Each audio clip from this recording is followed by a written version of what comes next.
Everyone, so welcome to the next topic that we are going to discuss today in this video. This is about the CPU scheduling.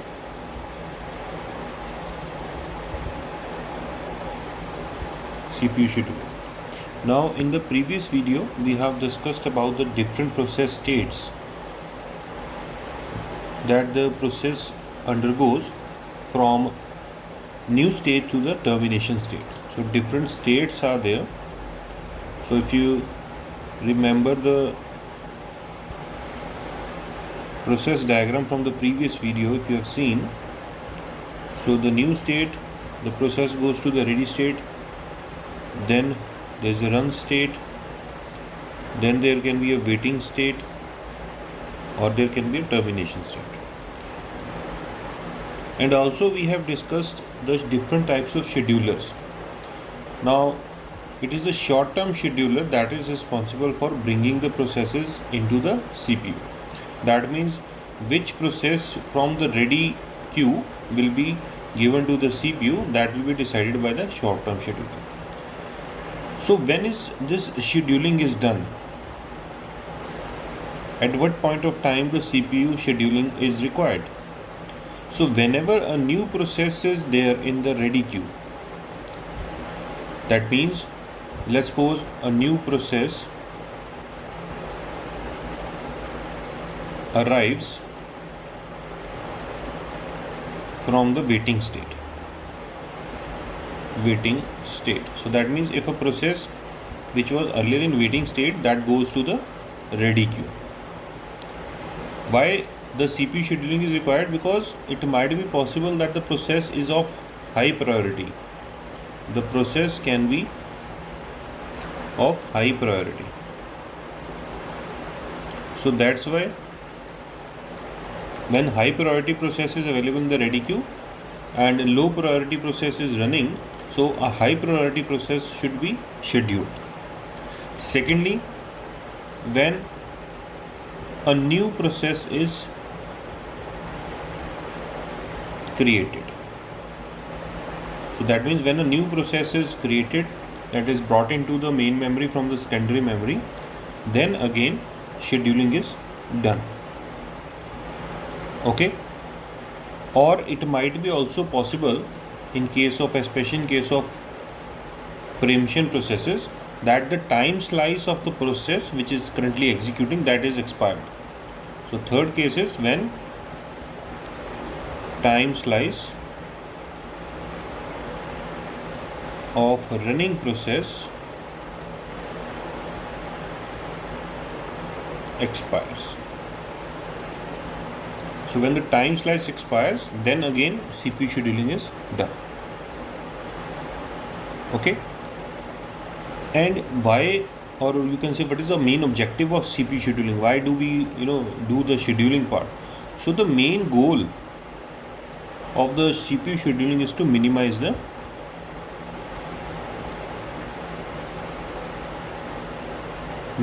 average turnaround time and average waiting time.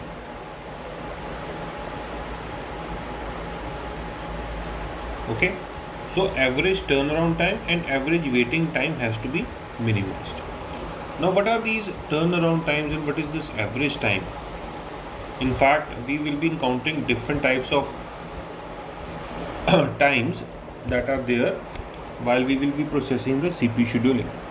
So the first one is the arrival time.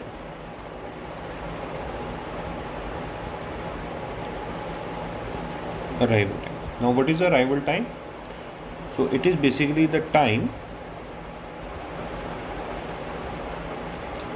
at which the process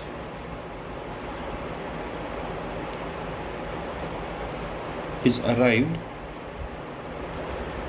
in ready queue. So whenever a process comes to the ready queue, that time is known as arrival time. Second is your completion time. Now completion time is the time when the process when the process completes its execution. So that is your completion time. Now the third one is the burst time. Now what is burst time? It is a time required for the process for its execution. Okay, so that is basically the burst time, and you can see the burst time is basically the CPU time plus IO time. Okay, just remember this. The burst time is basically the sum of the CPU time and the IO time. That means the time the process spends in the CPU plus the time the process waits for the input output. Then there is a turnaround time.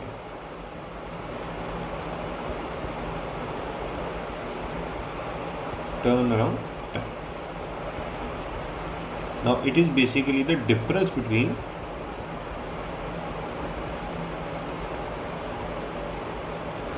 completion time and arrival time. Completion time and arrival time. So that means your turnaround time can be computed as your completion time minus the arrival time. So that is the formula for your turnaround time. And finally we have the there is a one more time, waiting time, and the sixth one, which is the response time. So two more types of times are there. So what is the waiting time basically? So waiting time is the difference of turnaround time and arrival time.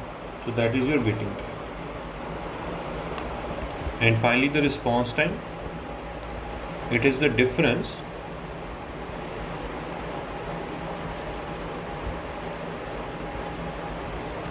between first response and the arrival time. Okay, so in some questions there can be questions for the turnaround time, to find the turnaround time, or it can be the question of finding the average waiting time, or it might be question of finding the average response time. So the three types of the times are there, you can say time parameters are there, which basically you can say identifies the scheduling procedure. In fact, we have different types of scheduling mechanisms. So these three types of time are there for identifying which scheduling procedure will be best. Okay, and we have different types of scheduling procedures. So types of scheduling.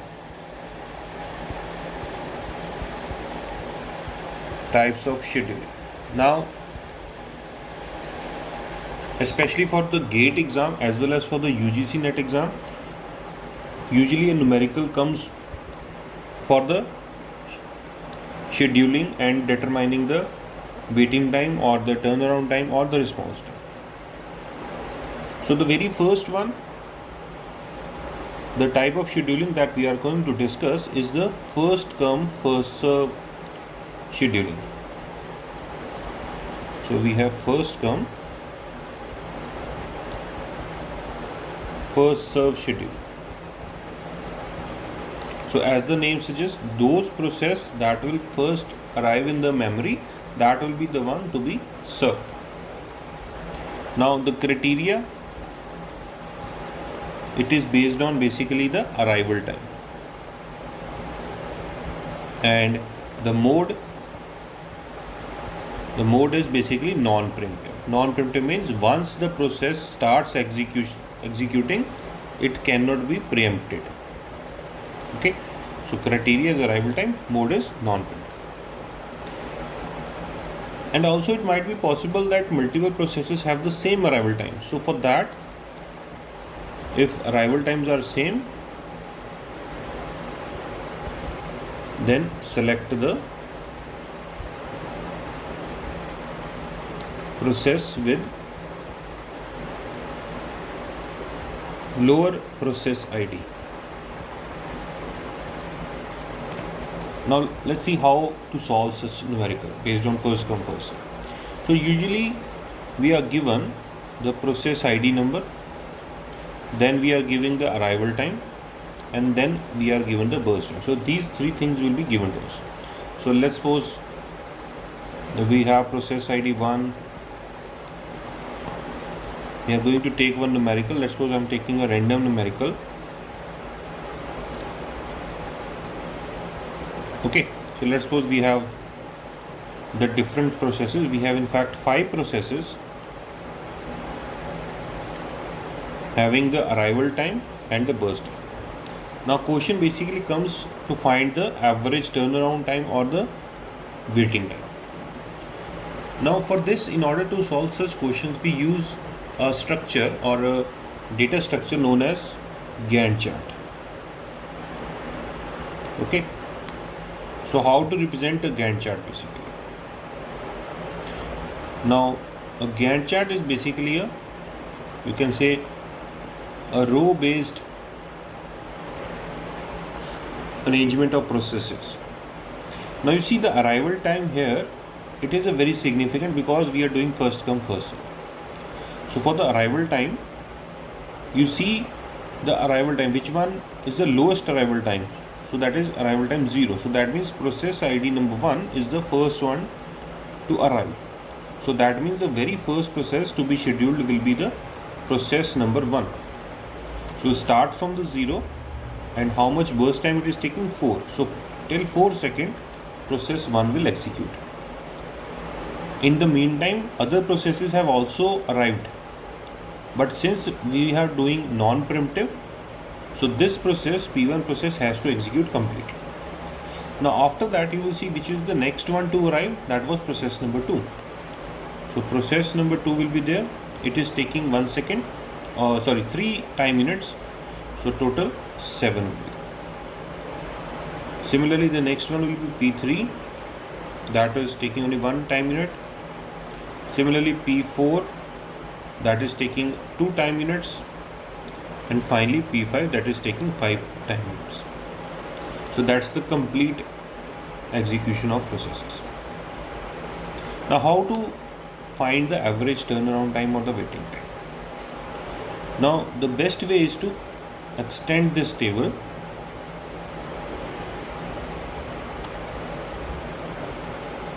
Now next column you have to form is the completion time. In order to write the completion time, the very easy processes start from this side, from the rightmost side. So in order to find the completion time of P5, it will be 15. So P5 will be completed at 15.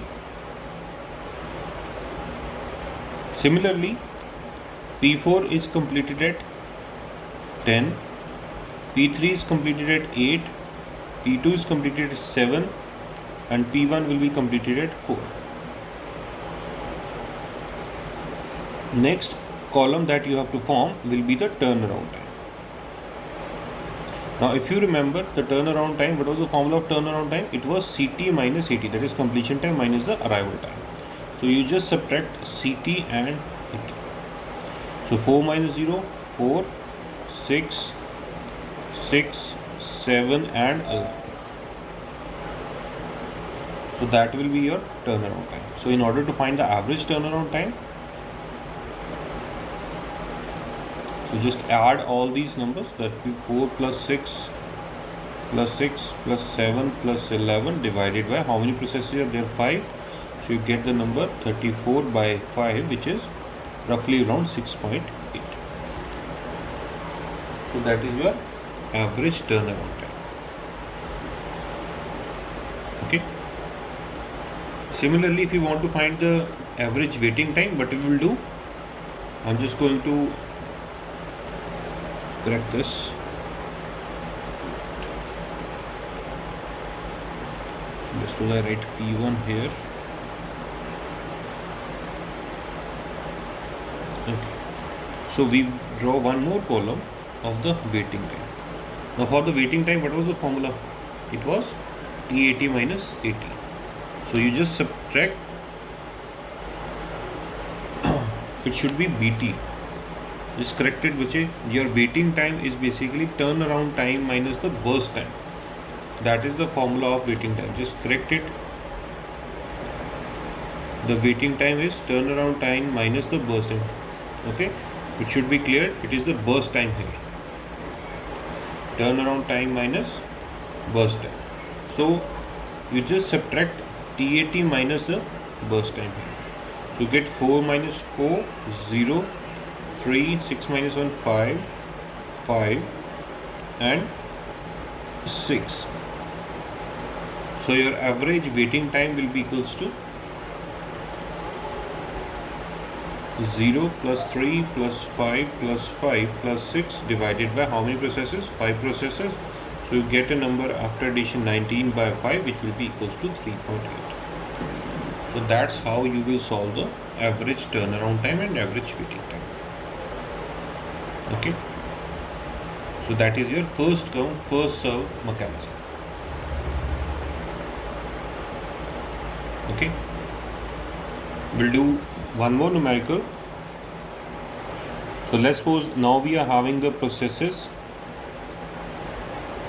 We have arrival time with us. We have burst time with us. So let's suppose I'm noting down one numerical that we will be solving. Now you see, whenever you are solving this numerical of such kind, you need to be very clear about the calculations. Okay, so again we are going to use the Gantt chart. So for the Gantt chart, you'll see the arrival time, which is the lowest arrival time, that is process number 4. So that means the first process to start will be process number 4. And one more thing, since the arrival time is 1, so now the time starts will be from 1. So process number 4 will be there, which will execute in 1 time unit. So burst time was 1.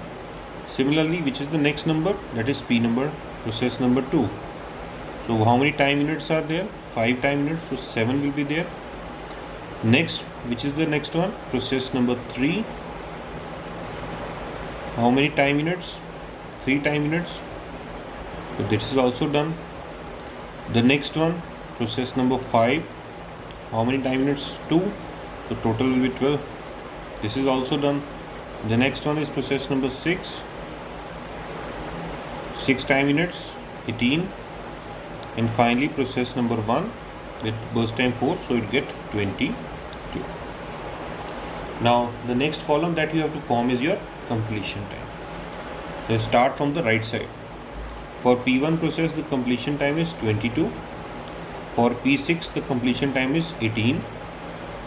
For P5, the completion time is 12. For P3, the completion time is 10. For P2, the completion time is 7. And for P4, the completion time is 2. Similarly, the next column was turnaround time. And turnaround time was completion time minus the arrival time. You just subtract this. So you'll get 16, 5, 7, 1, 8 and 30. So the average turnaround, you can solve it. Average turnaround will be the addition of all these 16 plus 5 plus 7 plus 1 plus 8 plus 13 divided by 6. So if you add this, it will sum up to around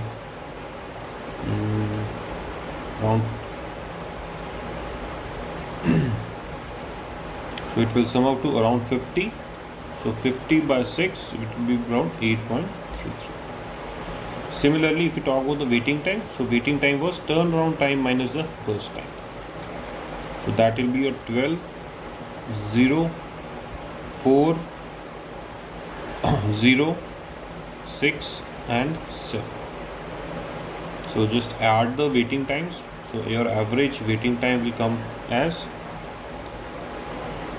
16 plus 22, 29 divided by 6, which comes out to be 4.8.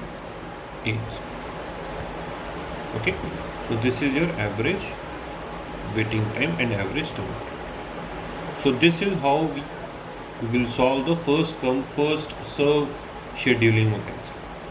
Okay, the other types of scheduling mechanism that we will be discussing in the next video. So do go through these numericals for your practice, and if you have any doubt you can post your comments and we can have your doubts also. So tune in for the next video for the next type of scheduling mechanism. So thank you everyone.